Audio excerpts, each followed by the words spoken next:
Citation 63 is porno ring suspect fired by city from the Chicago Tribune, August 16th, 1977.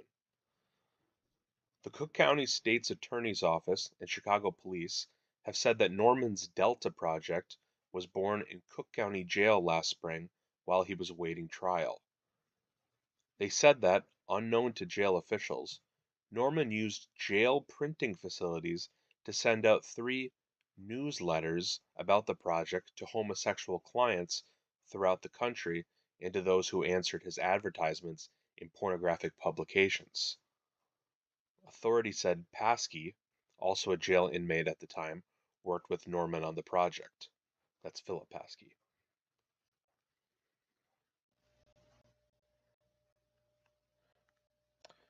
For citation 64, we return to the FBI records on Philip Paskey. This is from FBI records, The Vault, and it's part 1 of the Philip Paskey records.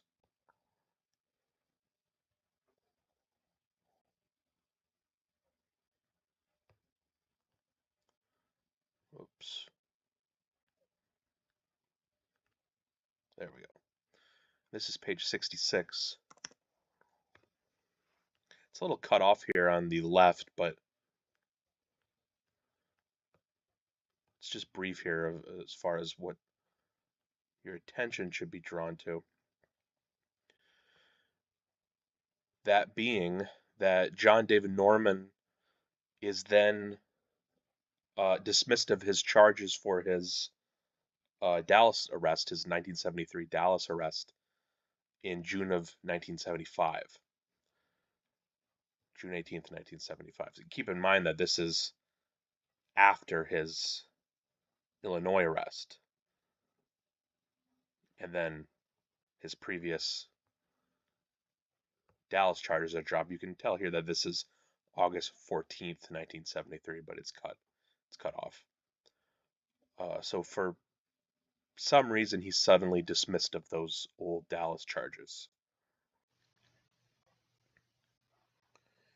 In adding some inferences to this and speaking to this more broadly, for citation 65, Dovey then returns to this portion of the, this was the letter from the State Department to the 1977 subcommittee attempting to explain why they viewed the relevance of the confiscation of Norman's clientele index cards from his Dallas arrest only in terms of passport irregularities. This was that State Department letter attempting to explain that from that subcommittee. This is the Protection of Children Against Sexual Exploitation hearings before the subcommittee to investigate juvenile delinquency of the Committee of the Judiciary. Dovey points out here that this portion of the letter where the destruction of those file cards is mentioned happened to just be a few months after this dismissal of his Dallas charges. So this portion on September 27th, 1975, and you'll recall that the dismissal of the Dallas charges was in June of 1975.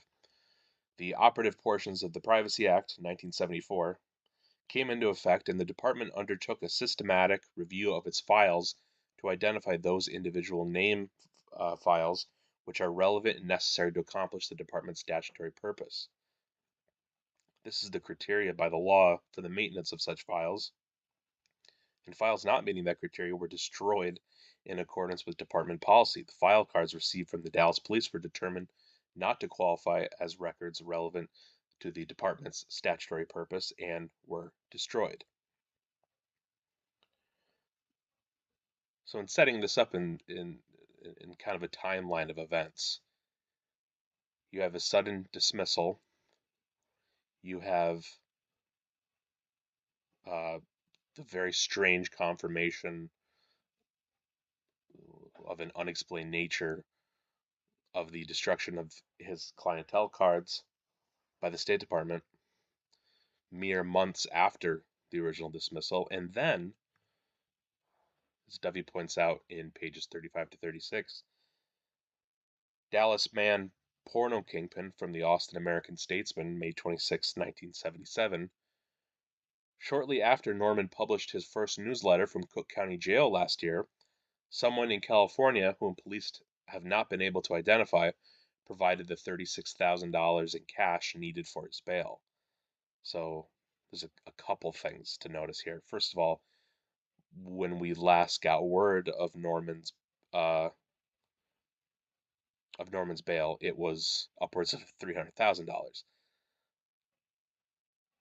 So at some point, whether it was after the destruction of the cards or before, this is drastically reduced down to 36,000, no doubt in connection with the dismissal of the previous charges. And then an anonymous benefactor pays for it, someone who's not able to be identified.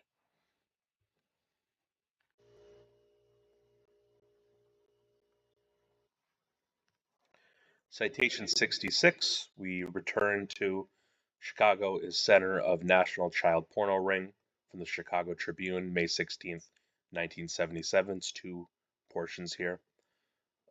Firstly, Norman went free until December 1976, when he pleaded guilty to 8 counts of indecent liberties with a child and was sentenced to 4 years in prison. The ring trafficking in young boys goes under the name Delta Project. According to police in Chicago, Los Angeles, and Dallas, it is masterminded by 49-year-old John D. Norman, a convicted sodomist serving a 4-year sentence in the Illinois State Prison at Pontiac. His closest associate is Philip R. Paskey, 25, a convicted murderer and thief who police said is now on probation and is carrying on the project in Norman's absence.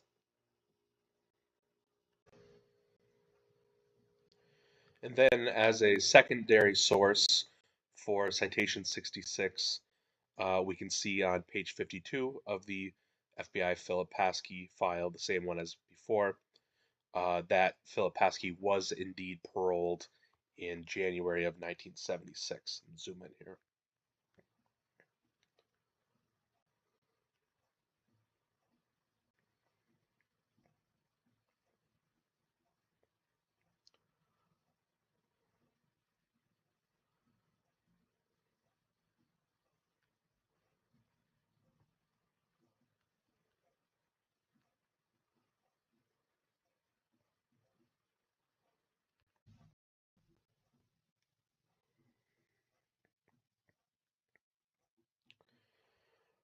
For citation 67, we remain on the Philip Paskey Part 1 file. This is page 33, and this is just detailing more about Norman's December 1976 sentence to 4 years in prison. Right here you can see the Circuit Court of Cook County, Illinois, people of the state of Illinois versus John David Norman, counts 1, 2, 3, and 4, with a minimum of 4 years, maximum of 4 years and 1 day, but with credit to be given for the 23 months already served. Citation 68. Police seek 1977 killing link to slain youths. The Chicago Tribune, February 28, 1979. As far as this first part of the article here, though, in the earlier killing, disregard that for now. However, that will be relevant to a matter later on. But focus mainly on the Kenneth Hellstrom portion here. In the earlier killing, Kenneth Hellstrom, 17, of 18511 Lexington Avenue, Homewood, had started home on January 20th, 1977, from his job at a gas station several blocks away, when he was attacked and stabbed 6 times in the back. He made his way home and collapsed. He died several hours later. The Homewood youth had implicated Norman on child molesting charges in 1973. Norman pleaded guilty and was sent to prison for 4 years.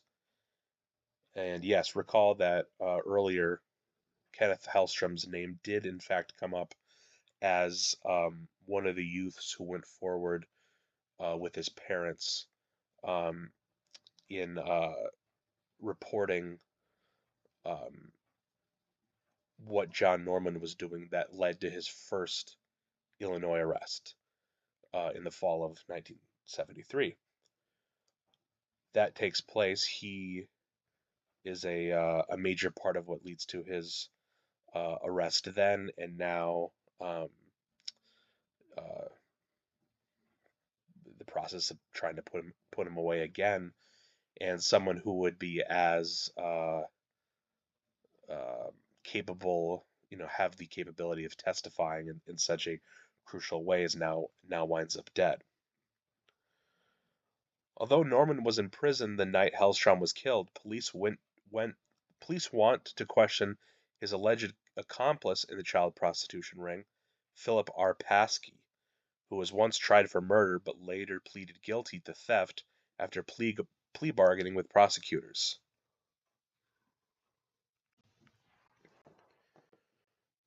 Citation 69. Federal agents raid porno bookstores. Chicago Tribune, May 18, 1977. In another development Tuesday, Circuit Judge Louis Wexler signed an order requiring the Illinois Department of Corrections to release convicted sodomist John Norman from the Illinois State Prison at Pontiac without requiring the usual 5-year parole following completion of a sentence.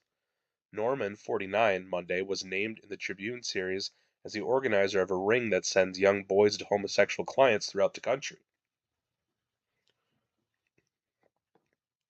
Norman's attorney, Rick Halprin, said he expected Norman to be released in a few days. Norman was sentenced to a 4-year term last December, but was given credit for 27 months served in county jail before he pleaded guilty to charges of indecent liberties with a child. Under an agreement made with the state's attorney at the time, he pleaded guilty and was exempted from the 5-year parole requirement, Halprin said. So he's let out, and he's let out quickly.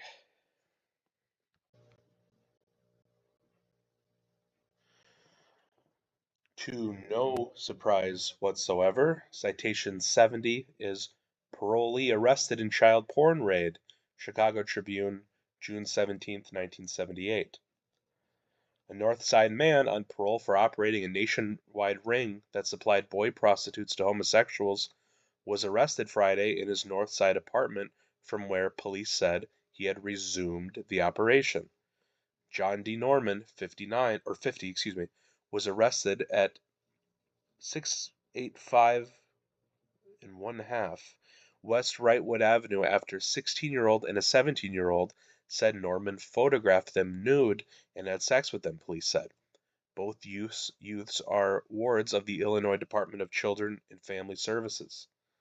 Sergeant Ronald Kelly, head of a police child pornography unit established after a Tribune series in 1977, said Norman has been running an operation known as the Creative Corps and MC Publications. Kelly said the letters stand for Mail Call. The boys told a team of officers, including policewoman Sue Luther and Rose Brzezinski, that Norman planned to send their pictures, and then the boys, to a Canadian Don, a man supporting boys for sexual purposes. So we get the Odyssey Foundation language there again. Policeman Patrick Deddy, Louis Elvisu, Joe Bongiorno, and William DeJulie went to Norman's basement apartment and found cameras, pornographic material, and thousands of pink cards with the names of customers and their sexual preferences, Kelly said. The voluminous file contained names from every state and some foreign countries. And some cards included pictures of the customers, Kelly said. I'm going to just skip ahead a little bit here. Kelly said Corll and MC were new names for the Delta Project, the Boys for Pay operation for which Norman was sentenced to a 4-year term. Delta, which continued to operate from Chicago under Norman's direction, even though he was in prison, was uncovered by the Tribune in a series of articles on child pornography. I'm going to skip ahead here again. Philip Paskey, 25, an associate of Delta, was in the apartment when Norman was arrested, Kelly said. Paskey was identified in Norman's MC newsletter as manager of a mail-order house handling, quote, whatchamacallits, Kelly said. Paskey was not arrested, Kelly said.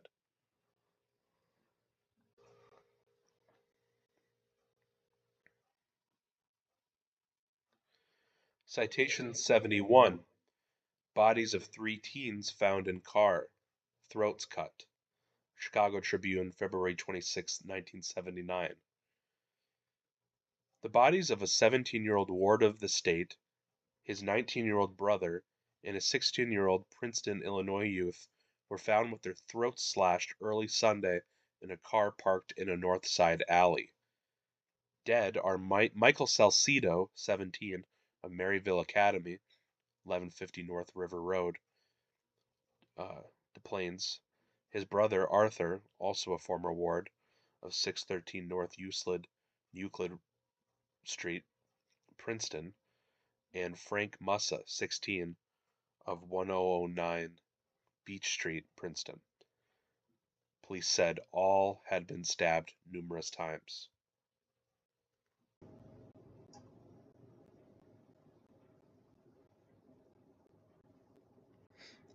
Okay, so now we circle back to this article, which we discussed earlier.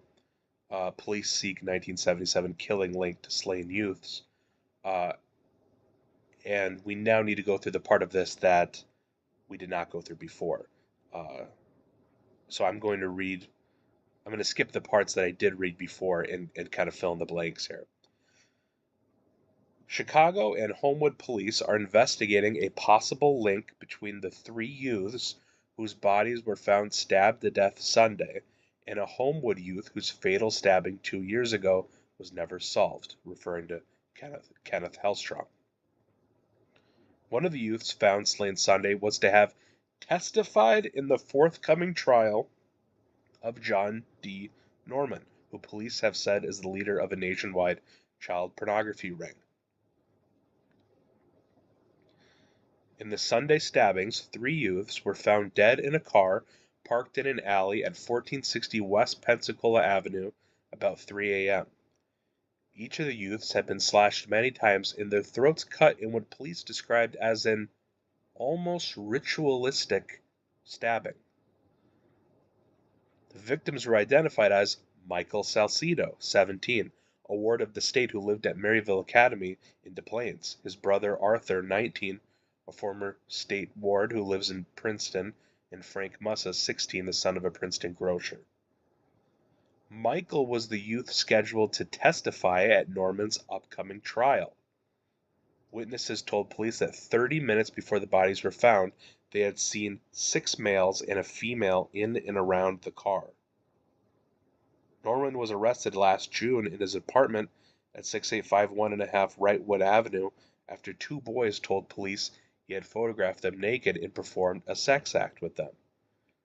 Norman, on parole at the time for the child molesting conviction, was charged with contributing to the sexual delinquency of minors.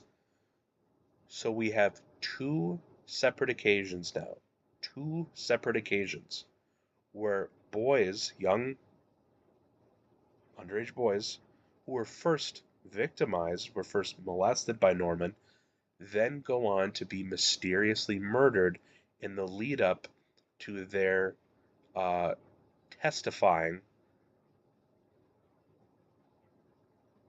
at the trials for Norman. 2 times.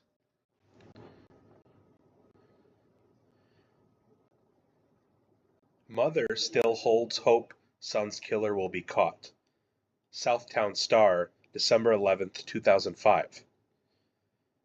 Some years before his murder, Kenny was the state's key witness in criminal proceedings against a local man convicted of running a nationwide homosexual prostitution ring. Some family members suspect Kenny's murder was retaliation for his testimony.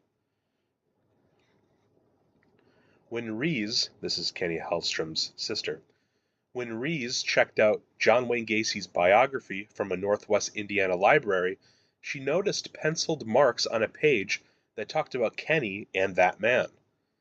The notes were a potential tip, the family thought, but it went nowhere. Years later, at Kenny's father's funeral, who coincidentally passed away on the anniversary of his son's murder, a family friend had been drinking and remarked out of the blue, "What happens if someone we know killed Kenny?" In other words, the family knows that somebody knows something. "I'm just hoping somebody has that guilty feeling," Carol Hellstrom said. "Somebody might know. I have a feeling a lot more people know, but they're afraid to say something," Diana Brederick, another sister, said. In the early 1990s, Homewood police investigators interviewed Gacy about the retaliation connection. "That's not one of the angles investigators are looking at now," Janich said. Before he was killed, Kenny asked his mother if he could switch bedrooms with his sister. "He asked me if he could go upstairs because he was afraid," Carol Hellstrom said, adding that Kenny thought somebody was looking in the windows at him. "We let him go upstairs, and he wouldn't put paneling up over the windows, but he would not tell me what he was scared about." The night before his murder, Kenny chose to stay home and play with his dog. He sat in the basement the whole night playing with his German Shepherd, Chico, and eating Doritos, Rees said. "That was unusual," she said, "because the 17-year-old liked to go out with his friends."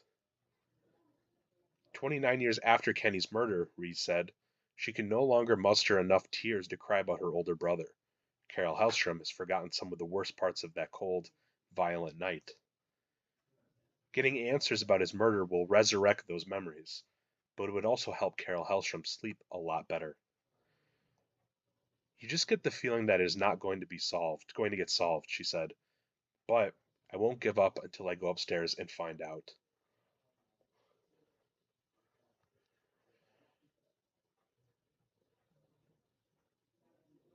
Citation 72 is, again, porno ring suspect fired by city. Chicago Tribune, August 16th, 1977. Just going to read from certain parts of this. "A man linked by police to a nationwide child prostitution ring was fired Monday from his city job as children's supervisor at a fire department swimming pool. Philip R. Paskey, 25, was dismissed after the Tribune informed city officials of his background. City records show that Paskey was hired by the city as a summer employee July 28th and assigned to a fire department gymnasium pool at 202 North Streeter Drive near Navy Pier. Charles Poonian, city personnel director, said Paskey was hired for the $4.75 an hour job under the Federal Comprehensive Employment Training Act. Poonian said that because the jobs are of short duration, applicants are assigned to duties before a screening committee can complete an investigation to determine whether they are suitable for their jobs.